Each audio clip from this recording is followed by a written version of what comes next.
Hi, I'm Pam and I'm here to talk about video games.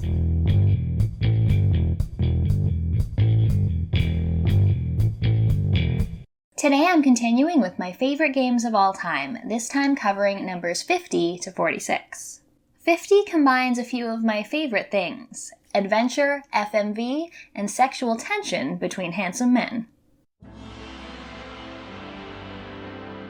The Beast Within, a Gabriel Knight mystery, was developed by Sierra Online and released for PC in 1995. It's a point-and-click adventure game that uses full-motion video. Gabriel Knight is a Schattenjäger, a hunter of shadows. He's approached to hunt down a werewolf, which starts him and his assistant Grace on an adventure that blends the supernatural with a big dose of Bavarian history. In his search for the killer werewolf, Gabriel investigates a hunting lodge for rich weirdos in Munich and meets the mysteriously alluring Baron von Glauer, and we get treated to an incredible amount of sexual tension that I can't help but appreciate. We also get to play alternating chapters as Grace, as she looks into the history of the area and finds ties between their case and historical German figures like Richard Wagner. As much as I love FMV games, I can admit the gameplay is often a little lacking. However, in Gabriel Knight 2, this is not the case. It combines live-action footage with the point-and-click investigation, conversation options, and inventory puzzles that I appreciated from other Sierra games. Even the acting in the game is generally well done, and the characters, Gabriel especially, show some real development over the course of the game. Next is a game based on a very popular series of Polish books. The Witcher was developed by CD Projekt Red and released for PC in 2007. It's a role-playing game where you play Geralt of Rivia, who belongs to an order of men who genetically mutate themselves in order to get supernatural monster-fighting powers. With these increased abilities, Geralt is basically a hero for hire, though he somehow manages to find himself embroiled in all the political struggles of the land. This is the kind of RPG I love. It's got a deep and complex story, filled with side quests that may seem small at the beginning, but often spiral into something much larger. There are no clear good or evil decisions, and even those decisions you make with the best intentions have unexpected and often unfortunate consequences sometime down the road. The side characters are all fun to get to know. There's also a ton of sex, and while the sex cards you get anytime you sleep with a character in-game are kinda gross, I like my RPGs full of sex and romance. Combat is complex, combining 2 different swords, a multitude of magic abilities, and an alchemy system that lets you craft concoctions that will do things like make you stronger, regenerate faster, or even see in the dark. The Witcher series went on to become a household name in 2015, but the initial entry in the series has always been my favorite. 48 is an 8-bit tropical adventure that is one of my most nostalgic games. Star Tropics was developed by Nintendo and released on the NES in 1990. It's a top-down action-adventure game that definitely owes a lot of its design to The Legend of Zelda, except this is better than The Legend of Zelda. You play Mike, who has arrived on the tropical sea island looking for his missing uncle, the archaeologist Dr. Jones.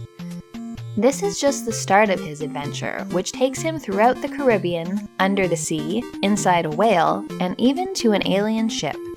Mike uses a yo-yo to defeat his foes, and often comes across even more interesting weapons and items to help him on his way. The boss fights are a particular standout for me, as they all have cool designs and interesting ways to defeat them. Star Tropics' place on this list is definitely colored by nostalgia. I used to play this game so much as a kid, and the soundtrack is one of the most memorable in games for me. Hearing a few notes from any of its themes brings back all kinds of warm memories.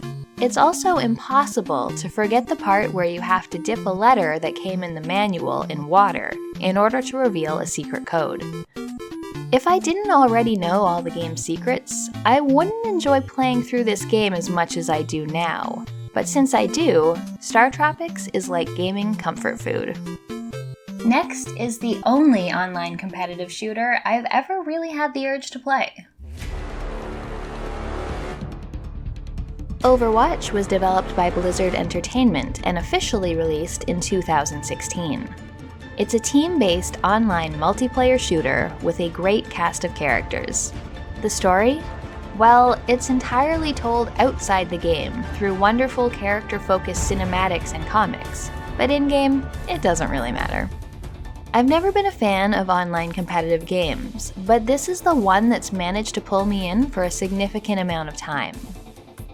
A big part of this is the variety of characters there are to play. While there are snipers and typical shooty men and women, there are also tanks who focus on protecting their team from damage, support who create shields or heal, or boost their teammates.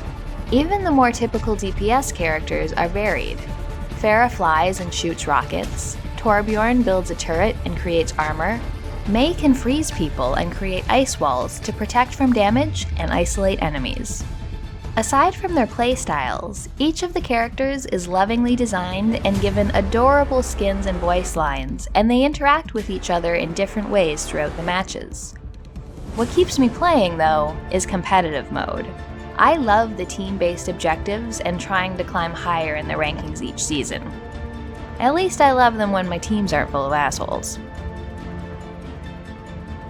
46 is a sim that not only satisfies the urges to build and fix things, but is also darkly comedic.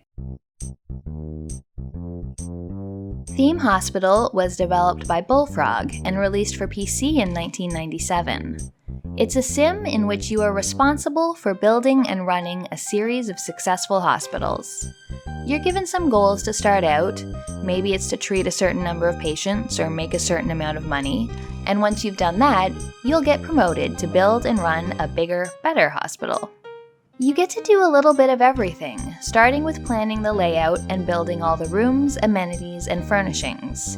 I like that this part isn't too complex. I don't have to worry about electrical wiring or what finish the floor uses, but I do get to build each individual doctor's office and treatment room. You need to hire doctors and keep them trained, perform research on new disease treatments, buy all the equipment you need, and balance the budget. People must also be kept happy by keeping them warm and fed and not making the wait times too long. The best thing about the game is the wonderfully British humor and references. Rather than your typical illnesses, your patients come to you with ailments like bloaty head syndrome, or transparency, which is caused by licking the yogurt from the foil lid, or TV personalities caused by too much daytime television. The progression through more and more challenging hospitals keeps the gameplay fresh, allows you to do a lot of planning and building, and means you don't have to spend too much time in maintenance mode. That's it for this episode. The next one will feature a number of games that take place in space, but cover a variety of genres. If you missed it, check out the last episode in this series, or another of my videos. I also have a Patreon if you're interested in supporting my channel. Thanks for watching, and I'll see you next time.